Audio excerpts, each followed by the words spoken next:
Hi guys, como vocês estão? Hoje a gente vai dar início a uma nova série de vídeos que vai se chamar Caixa de Ferramentas. A gente vai trabalhar com entender como é que funciona cada componente que a gente trabalha e vai ter um vídeo específico para cada componente, ferramenta e estrutura de trabalho que a gente for trabalhar. Hoje a gente vai começar com a primeira estrutura básica que vai dar auxílio ao nosso curso de eletrônica e eletricidade, que é o resistor. Inclusive na última aula a gente trabalhou sobre resistência. Então bora lá? Bora pro vídeo.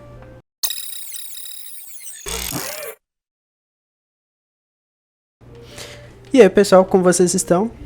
Eu espero que todo mundo esteja bem. E hoje a gente vai trabalhar com resistência. E resistor na verdade. Mas vocês sabem como é que funciona um resistor no final? E quais são as suas aplicações? Então, se liga no vídeo para você entender. A primeira coisa que você tem que entender é compreender como é que funciona uma resistência elétrica. E como no vídeo anterior a gente viu que ele funciona para impedir a passagem de corrente elétrica, criando assim uma resistência à eletricidade. E como é que ele faz isso? Ele pega a energia elétrica e converte em forma de calor. Essa é a forma mais comum de se observar e visualizar um resistor. Isso é muito comum se a gente vê, por exemplo, em lâmpadas incandescentes, na qual tem uma resistência de tungstênio, na qual a gente pode observar ela incandescendo, e por isso lâmpada incandescente, e visualizar o brilho dela e a luminosidade dela. Outra forma também é, por exemplo, nos chuveiros que aquecem, que a gente vai e tem uma resistência elétrica que faz, por meio de efeito Joule, produzir calor e assim esquentar a água. Bem simples, não? Agora que a gente entendeu o princípio básico de uma resistência elétrica, que é basicamente converter a resistência elétrica em forma de calor, fica mais fácil entender quais são suas aplicações, certo? É aí que você se engana, porque tem diversas aplicações que não necessariamente utilizam esse conceito, e que inclusive utilizam esse valor de resistência elétrica apenas como um sensor. Então a resistência elétrica vai funcionar como um pequeno sensor. Vamos ver e estudar mais à frente como é que funciona, mas primeiro vamos entender como é que funciona uma resistência elétrica dentro do circuito. Se você se lembra, ou já estudou isso no ensino médio, se não, você vai ver pela primeira vez aqui agora, que é a lei de Ohm, na qual ele trata do quê? O valor de resistência elétrica é calculado justamente da relação entre uma tensão e uma corrente que está dentro do circuito. Então, o valor de uma resistência elétrica total do circuito é calculado pela primeira lei de Ohm.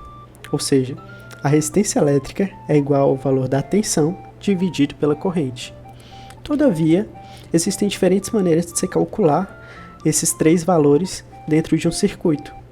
E aí que entra o triângulo de Ohm, que você coloca a tensão em cima, a corrente e a resistência. O que acontece? Se eu quero achar a tensão, então eu calculo resistência vezes corrente.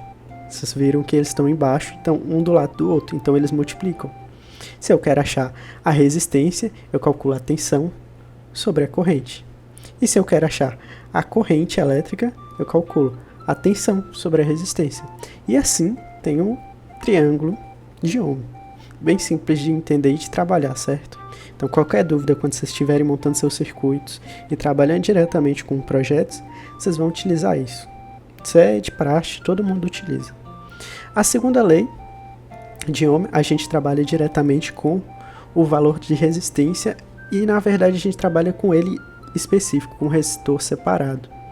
Normalmente ele é utilizado bastante quando a gente quer trabalhar em grandes linhas de transmissão e entender como é que funciona a energia elétrica que passa durante um fio, porque mesmo em um fio, obviamente em circuitos mais simples, a resistência é desprezível, mas em circuitos grandes, em que fios são enormes, por exemplo, sem uma linha de transmissão, a corrente elétrica, a resistência elétrica na verdade, ela é importante. Pensando nisso, a gente vai entender como é que funciona o cálculo dessa resistência elétrica, que é bem simples. Ela varia de acordo com a resistividade do material, que é esse sinalzinho aqui.